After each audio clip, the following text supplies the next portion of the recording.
இதுக்கா நான் ரிஸ்க் எடுத்து சிந்தாமணி வீட்டு போய் பணத்தை எடுத்து வந்தேன். அவன் பணத்தை எடுத்து நான் பண்ணிருக்க மாட்டேன். நீ என்கிட்ட முதல்ல சொல்லவே இல்ல. ஏங்க அந்த நேரத்துல அது அவரோட பணம்னு எனக்கே தெரியாது. கொஞ்ச நாளைக்கு முன்னாடி தான் சீதா பேசும்போது சொன்னா. என்ன பணம் கொடுத்தா அவன பெரிய உத்தமனா? என்ன அவனோட பணம் நிறைய காட்டானமா? டேய் இருடா, எதுக்கு சத்தம் போடுற? இது சீதாவோட வாழ்க்கை சம்பந்தப்பட்ட பிரச்சனை. இதுல அவசரப்பட்டு எதையும் செய்யக்கூடாது. இதுல ரெண்டு விஷயத்தை நம்ம தெளிவா பார்க்கணும். அம்மா முத்து சொன்ன மாதிரி சீதா தப்பான ஆளுகிட்ட போய் மாட்டிக்கவும் கூடாது. அவ வாழ்க்கை பூரா நரகமாயிடும். நல்லா சொல்லுப்பா இவளுக்கு. இருடா, சீதாவுக்கு அந்த பையனை பிடிச்சிருக்கு.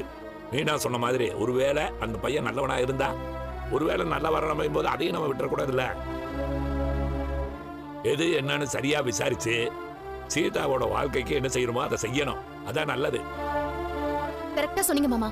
கேட்டீங்கல்ல, இதுதான் மாமாவோட அனுபவம். அது சரி, அவன் 1 லட்சம் ரூபாய் தந்தது ஏதோ பெரிய உதவி நினைச்சு அவன் நல்லவன் சொல்லிட்டு இருக்க. எலி பொறியில கூட வடைய வச்சு தான் எலியை பிடிப்பாங்க. அது எலி மேல இருக்கிற பாசத்துல இல்ல. அதே மாதிரிதான் சீதாவை பிடிக்கிறதுக்கு அவன் என்ன டெக்னிக் யூஸ் பண்றான்னு யாருக்கு தெரியும்? அதே மாதிரி ஒருத்தரை நல்லவன்னு முட்டாள்தனமா நம்பிட்டு பார்த்தோம் ஏன் அவன் கழுத்துல கத்தியே வச்சாலும் சேவிங் பண்ணி விடுற மாதிரி தான் தெரியும். உனக்கு தான் மனுஷன் சரியா தெரியல. உங்களுக்கு மட்டும் எல்லாமே நல்லா தெரியுமா? அவன் பண்ணிட்டு என்ன வை? ஏய் கட்டாதடா, நான் சொல்ல கேட்க சொல்லுங்க.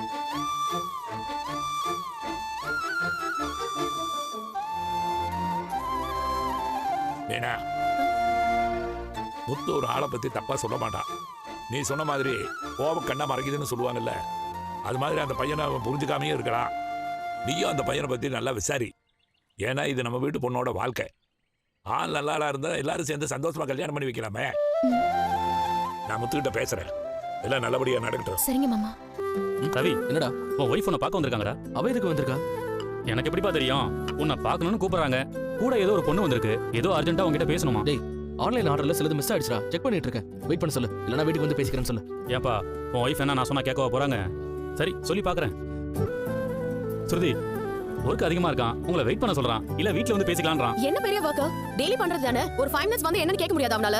அவனை வர சொல்லுங்கண்ணா, நான் பேசிட்டு போயிடுறேன். 2 மினிட்ஸ்ல டிஸ்டர்ப் பண்ண மாட்டேன். சரி சொல்றேன். சாரி, நீங்க எதுவும் நினைச்சுக்காதீங்க. அவன் பிஸியா இருந்தா இப்படிதான். It's okay. 2 நிமிஷம் ஏதோ பேசணுமா? வந்து என்னன்னு கேட்டு போடா. 2 பேரும் சேர்ந்து என்ன வர்க்காதீங்கடா. இவ ஏன் இப்படி பண்ணிட்டு இருக்கா? ஸ்ருதி, அப்படினா அர்ஜென்ட் உனக்கு? கஸ்டமர் நிறைய பேர் வந்திருக்காங்க. வர்க்லாம் அதிகமா இருக்கு. அந்த வர்க்க ரிசைன் பண்ண சொன்னா கேட்க மாட்டேங்கற. இத சொல்ல தான் வந்தியா? அதெல்லாம் இல்ல, நான் வேற விஷயமா பேச வந்தேன். She is Yazhini, interior designer. நம்ம ஸ்டார்ட் பண்ண போற ரெஸ்டாரண்ட் இவங்க தான் டிசைன் பண்ண போறாங்க. Hello sir. ஹாய். நம்ம ரெஸ்டாரண்ட்ல கிச்சன் எல்லாம் எப்படி இருக்கணும்னு சொல்ல. ஒரு 30 கஸ்டமர்ஸ் ஒரே நேரத்துல உட்கார்ந்து சாப்பிடுற மாதிரி சீட்டிங் அரேஞ்ச் பண்ண போறேன். அப்போ கிச்சன் எக்யூப்மென்ட்ஸ் எல்லாம் நிறைய தேவைப்படுமா? அதுக்கான ஸ்பேஸ் எப்படி இருக்கணும்? One second. ஸ்ருதி, என்னடா? என்ன பண்ணிட்டு இருக்க நீ? நான் தான் இப்ப ஸ்டார்ட் பண்ண வேணாம்னு சொல்லிட்டு இருக்கேன்ல.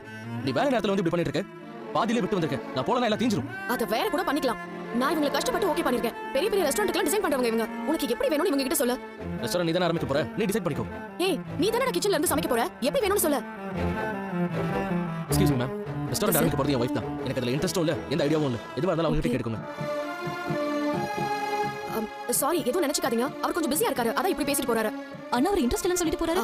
இல்ல, அவர் கொஞ்சம் டைம் எடுத்துக்கலாம்னு சொல்றாரு, அவ்வளவுதான். ஆனா வர்க் இப்ப ஸ்டார்ட் பண்ணாதானே 6 மந்த்ல ரெஸ்டாரண்ட் ஓபன் பண்ண முடியும். நீங்க வர்க் ஸ்டார்ட் பண்ணிடுங்க. ஓகே, நான் சில டிசைன்ஸ்லாம் ரெடி பண்ணிட்டு உங்களுக்கு சொல்றேன். அப்புறம் கன்ஃபார்ம் பண்ணிக்கலாம். நீங்க பேசுனதெல்லாம் நான் பார்த்துட்டு தான் இருந்தேன். நீங்க தான் இங்க இருந்து பாதியிலே போயிட்டீங்க. இப்போ ரவியையும் கூட்டிட்டு போக பாக்குறீங்க. ரவிக்கு தான் அதுல இன்ட்ரெஸ்ட் இல்லையே. So what? அவனுக்கு அவன் வேல்யூ தெரியல. அத மத்தவங்க யூஸ் பண்ணிக்கறாங்க. அத பார்த்துட்டு என்னால சும்மா இருக்க முடியாது. ஓ, ஆனா நீங்க சொல்றத தான் ரவி கேட்க மாட்டேங்கிறாரு. நான் வேணா ரவி கிட்ட சொல்லி உங்க ரெஸ்டாரண்ட்க்கு இன்ட்ரெஸ்ட் எடுத்துக்க சொல்லவா? நீங்க எதுவும் சொல்ல தேவையில்ல. அவன் உங்க ரெஸ்டாரண்ட்ல ஷெஃப் தான். ஆனா அவன் என் ஹஸ்பண்ட். அவனை எப்படி நான் சொல்றத கேட்க வைக்கணும்னு எனக்கு தெரியும். You mind your own business. டேய், சாப்பாடே சாப்பிட முடியல. இத குடிச்சிட்டு கஞ்சி மட்டும் தானே குடிச்சிட்டு இருக்க. உன் உடம்பு சத்து இல்லாம போய்டும். இத குடிடா. ஏய், ஷோ, உன் பாஷை எதுமே எனக்கு புரியலடா. பேசாம இத குடி. குடி.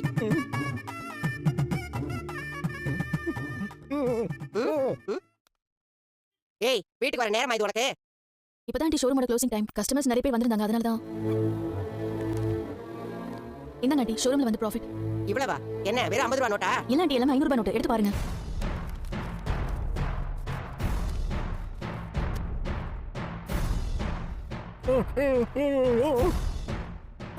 என்னடா எவ்வளவு ப்ராஃபிட் வந்துச்சுன்னு கேக்குறாரு ஆண்டி. மனோஜ் இன்னைக்கு 85,000 ப்ராஃபிட் வந்துச்சு.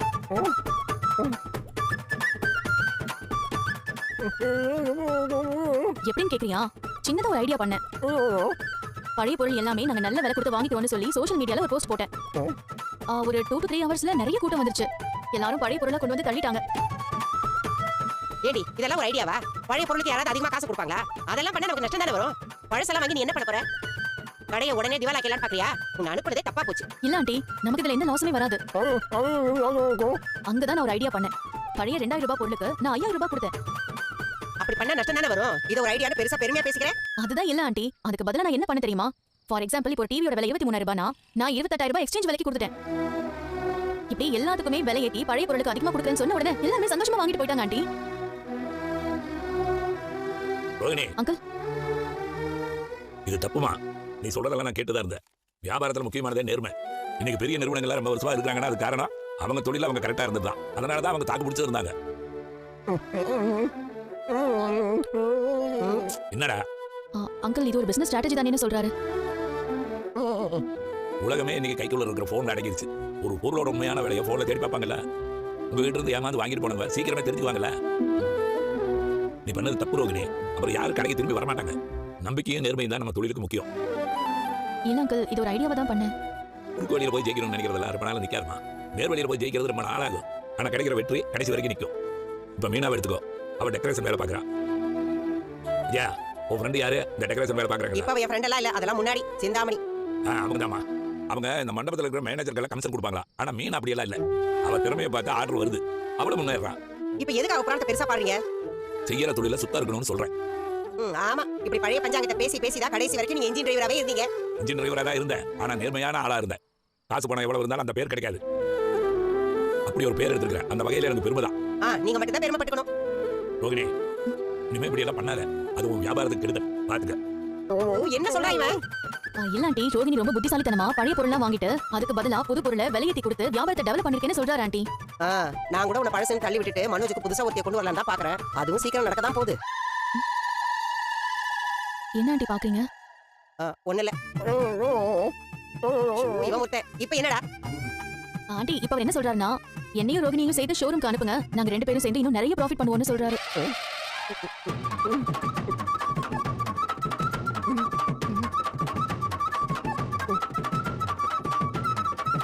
ஏண்டா நீ அப்படிதான் சொன்னியா?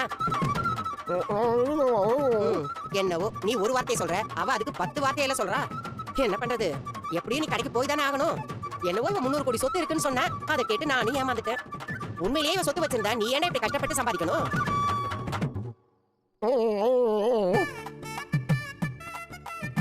ஆண்டி, ரோகிணி எனக்கு பெரிய சொத்து தான், அவளே எதிர்காலத்துல நிறைய சொத்து சேர்ப்பான்னு சொல்றாரு. டேய், நீ சொல்றதா அவ சொல்றாளா? எனக்கு என்னவோ இவன் மனசுல இருக்கிறதா சொல்ற மாதிரி தெரியுது. நீ அதுதான் சொன்னியா? ஆமா, இவ பெரிய சொத்து. ஆளப்பாரு, ஒண்ணுக்கு உதவாத சொத்தன் வேணும்னா சொல்லலாம். ஆண்டி, நீங்க மனோஜையும் ஷோரூம்க்கு அனுப்பி வைங்க, நாங்க 2 பேரும் சேர்ந்து கண்டிப்பா பிசினஸ் டெவலப் பண்ணுவோம். ஆண்டி ஆமான்னு சொல்றாரு. அந்த அளவுக்கு எல்லாம் எனக்கு புரியும். நான் யோசிச்சு சொல்றேன். என் பொண்ணை காப்பாத்துங்களே. ஐயோ, யார் மணிங்க ஏன் வந்து கட்டிட்டீங்க? என்னச்சுமா? தம்பி பாப்பா, என் பொண்ணு விஷத்தை குடிச்சிட்டாப்பா, வந்து காப்பாத்துப்பா. பாப்பா, என்ன இப்படி கிடக்குறாங்க? மாமா கணதம்மா, என்னாச்சுமா? பாடு பாவி, விஷத்தை குடிச்சிட்டாப்பா. விஷத்தை குடிச்சாங்களா? என்னமா விஷத்தை குடிச்சாங்க சொல்லி இப்படி போட்டு வச்சிருக்கீங்க? ஆம்புலன்ஸ் ஃபோன் பண்ணிடுமா? ஆம்புலன்ஸ் ஃபோன் பண்ணப்பா, இன்னும் வரலப்பா. ஒரு டிராஃபிக் வழி விட்டு வர மாட்டான். முடிச்சிருமா? என் காலை கூட்டி ஆம்புலன்ஸ் வெயிட் பண்ணணுமா? சரிப்பா, ஹாஸ்பிடலுக்கு கொண்டு போய் விடுப்பா.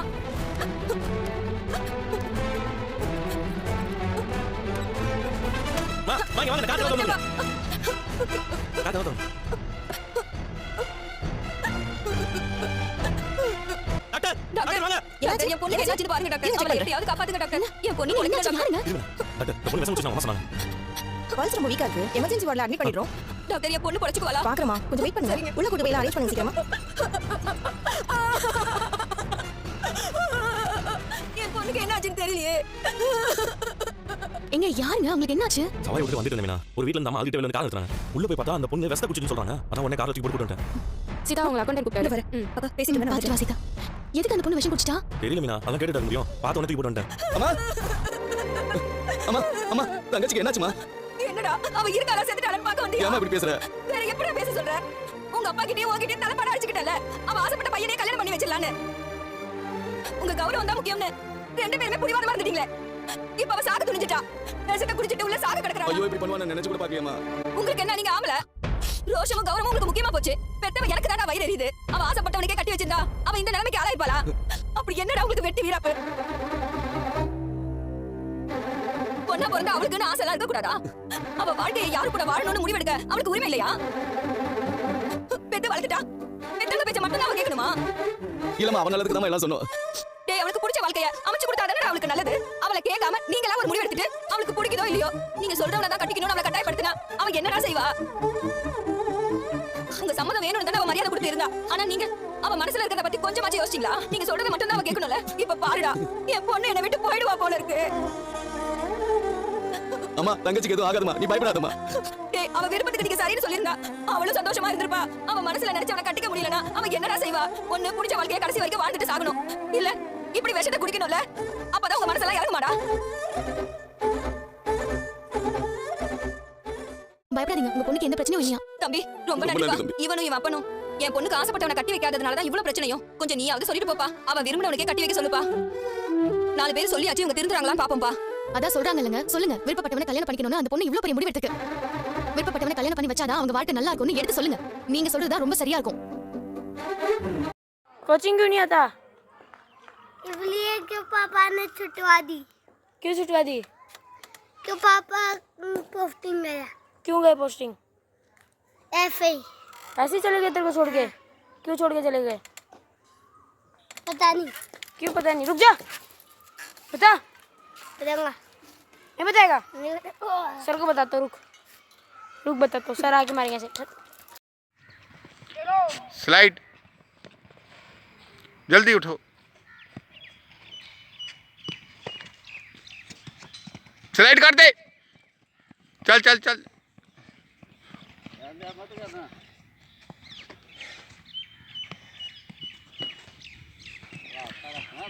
कर दे स्लाइड, कर दे कर दे। स्लाइड कहाँ करेगा वो? थोड़ा धीरे है ना।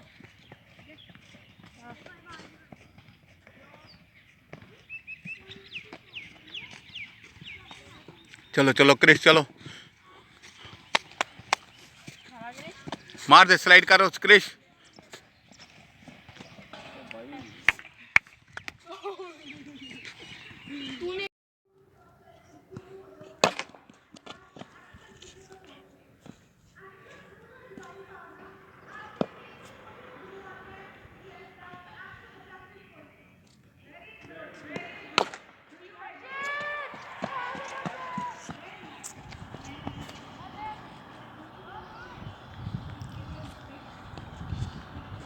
क्या नाम है आपका?